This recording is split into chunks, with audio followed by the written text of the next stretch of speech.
காசு வேணுங்கிறவங்க நினைச்சு பாருங்க, 12 நிமிஷத்துல உங்க பர்ஸ் நிறையுமுங்க. பர்ஸ்ல காசு நிக்கிறதுக்கு ஒரு அற்புதமான ஒரு ஆலயம் இருக்குது. அந்த ஆலயத்தை நீங்க பிரத்யோகமாக வணங்கிக்கிட்டு அவனை நினைச்சுக்கிட்டு போனாலே வந்துடும். அது எல்லோத்துக்கும் தெரிஞ்ச திருவண்ணாமலையில் இருக்கக்கூடிய சம்பந்த விநாயகர். சம்பந்தியை சமரசம் பண்ணுவதனாலேயோ அல்லது திருவண்ணாமலையில் ஏற்றக்கூடிய அத்தனை விஷயங்களும் கொடிமரத்தை சம்பந்த விநாயகத்தை செய்வதனாலேயோ இது சம்பந்த விநாயகர்னு வரல. வாழ்க்கையில் எப்பெல்லாம் ஒருத்தனுக்கு சங்கடம் வருதோ அதெல்லாம் நீக்கக்கூடியவர். நீங்கள் ஒரு தடவை டெஸ்ட் பண்ணி பாருங்கள். ஒரு இடத்துக்கு போவதற்கு எனக்கு காசு வேணும்னு மனம் முருகி 12 நிமிஷம் சம்பந்த விநாயகரை பிரார்த்தனை பண்ணிட்டு போங்க. யார் மூலயமாக உதவி செய்கிறத நான் பல்வேறு தடவை பார்த்துருக்கேன். என்ன நான் சொல்லி நிறைய பேர் கேட்டிருக்கிறேன்னு ஆணித்தனமாக வழிமுறுத்துறேன். நம்மளோட மனித வாழ்க்கைக்கு சம்பந்தம் உடையதுனால தான் அவனுக்கு சம்பந்த விநாயகர்னு பேர்.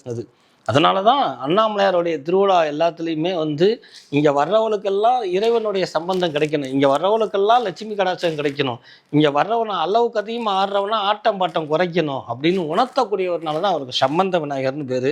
சம்பந்த விநாயகரை காசு வந்த பிறகு முறையாக பாருங்கள்.